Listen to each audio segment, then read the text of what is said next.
Manchester United still have not managed to collect back-to-back victories under Ruben Amorim.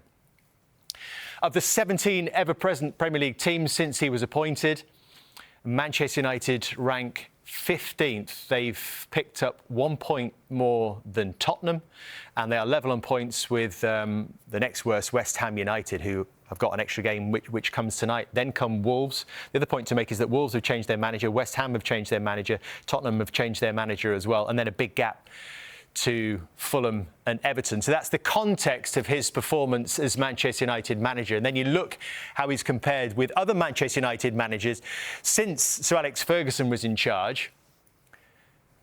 And many of these haven't been considered successful, but look at the start that he's made.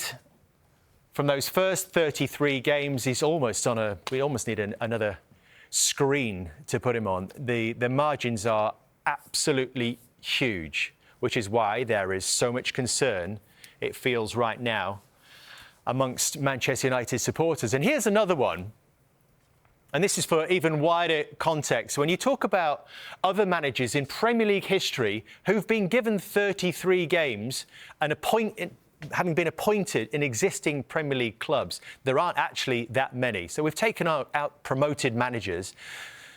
There aren't many who've performed like this. And at the bottom of that list is Steve Keane with Blackburn, 29 points. Roberto Martinez with Wigan. I think this is relevant as well. The clubs they've been in charge of. Dave Merrington at Southampton. Egil Olsen, the Norwegian. You'll remember at Wimbledon, Ozzy Ardiles didn't have a great start at Spurs either. I think, Duncan, you were involved. I was involved in the 98, 99 one. To be fair, I think I got sold then. I got sold to Newcastle around about 1998, if I remember right. So of those managers who've been appointed to existing Premier League clubs, he is one of the worst over this time period. Yeah. Do you think that the club is particularly relevant here? Absolutely. I mean, you're talking about Man United, one of the biggest clubs in the world.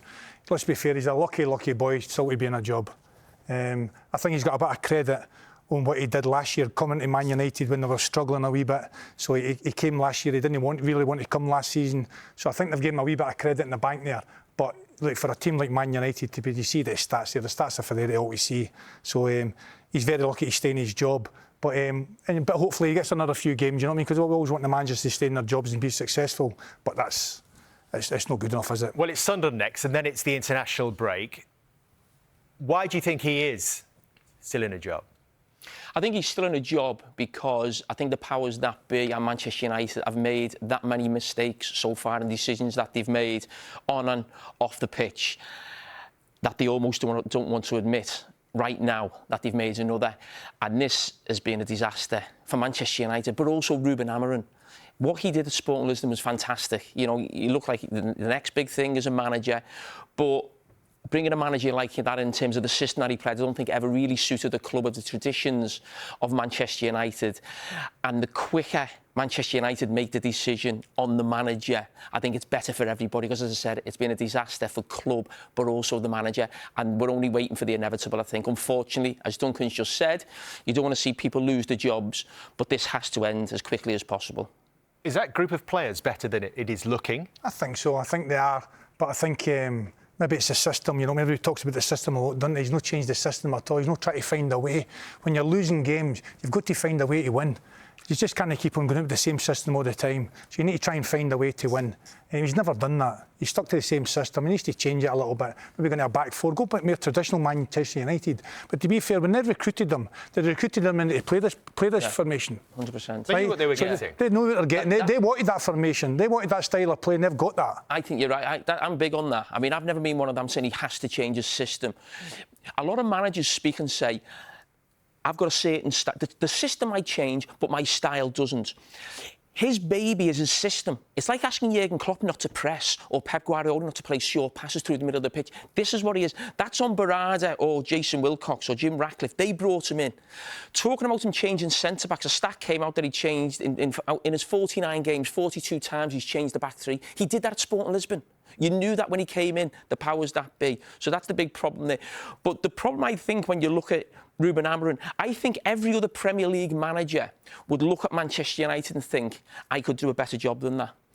And the only positive for Manchester United is they haven't gone all in on his system. They've gone all in on him in terms of giving money to spend, but they haven't bought lots of centre-backs, they haven't brought lots of wing-backs. The players they bought in the summer can easily be flipped into a back four, getting Bruno Fernandes as the number 10, Brian Mbeumo right wing, maybe Cunha to the left, Sesko up front, and I think a competent football manager could get that Manchester United team in that system to the European places, or certainly fighting for them.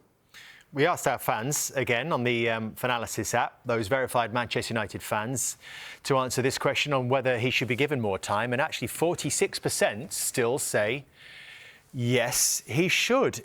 How does this play out, Duncan, if he continues to play the same way, the same tactics? Well, obviously, he's hoping that the results are going to change, aren't they? But look, these records suggest that they're not going to change. So, unfortunately, if he doesn't get the results, he's going to lose his job, isn't he? It's as simple as that. He's going to lose his job. I think the 46% of them are Liverpool fans there who voted. I just got that in there. I can tell you they're not. They're all verified Manchester United fans. And I suppose this is something about Manchester United. They do like to stick with a manager, don't they? Listen, there has been a lot of change. We've just highlighted some of those managers, but it wasn't a case where the club were changing managers every 6 months or 12 months. A lot of those managers that we looked at there, Jose, Louis van Gaal, even Ollie, you're talking 2 or 3 years, and I think that's a decent enough amount of time for a manager. But Ruben Amorim's probably not been in the job for 12 months yet, but it couldn't have gone any worse. And I feel for him, he's a young manager, he's had a great start in his managerial career. What he did was really special at Sporting Lisbon. But those results for a club of that stature is just beyond belief. And as I said, you don't want to see anybody lose the job, but I think it's just better for everybody if they shake hands and move on.